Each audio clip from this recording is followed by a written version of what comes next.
पण हे असं पोरग आहे, हे स्वतः सुखाने खायचं नाही आणि त्या घरच्याला सुखाचे तुकडे नाही खाऊ द्यायचे. पुन्हा शिडीआर काढा, कोणाकोणाचे फोन आले किंवा कोणाकोणाकडे गेला की लोकेशन काढा.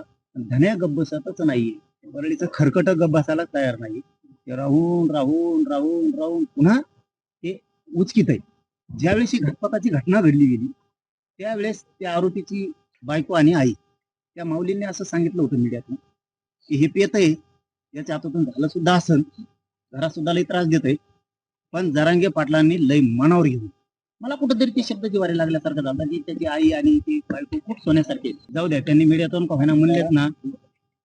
पण हे असं पोरग आहे, हे स्वतः सुखाने खायचं नाही आणि त्या घरच्याला सुखाचे तुकडे नाही खाऊ द्यायचे. आणि याला कुणीतरी सुखाचे तुकडे खाऊ द्याय नाही, कुणीतरी खुश लागल म्हणून मी आता एस पी साहेबांना सुद्धा तेच सांगितलं की जामीन झाल्याच्या नंतर पुन्हा शिडीआर काढा, कोणाकोणाचे फोन आले किंवा कोणाकोणाकडे गेला की लोकेशन काढा.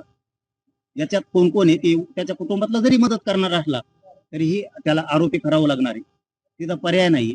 याला कुणी धमकीलंय का तू बोल म्हणून, किंवा याला कुणीकडून आणखी सांगितलं गेलंय का, किंवा असा संशय येतो की काही इसार फिसार घेतला होता का काय म्हणून याला जामीन झाल्यावर झोपून देणार की तू हे कुटाने करत त्यांच्या विरोधात बोलच.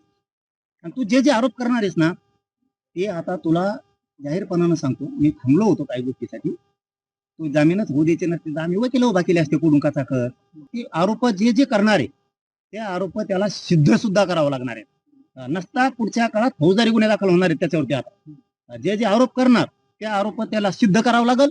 त्याने सिद्ध जर नाही केलं ना पुराव्यासहित आरोप केलेला तर फौजदारी गुन्हे दाखल होणार आहे. त्याला आता सुट्टी नाही. आणि धन्याला तर नाहीच. मी यांच्याविषयी तर बोलतच नाही आरोपींविषयी. धन्या गप्प बसतच नाहीये. वरळीचं खरकट गप्प बसायला तयार नाही. ते राहून राहून राहून राहून पुन्हा ते उचकीत आहे.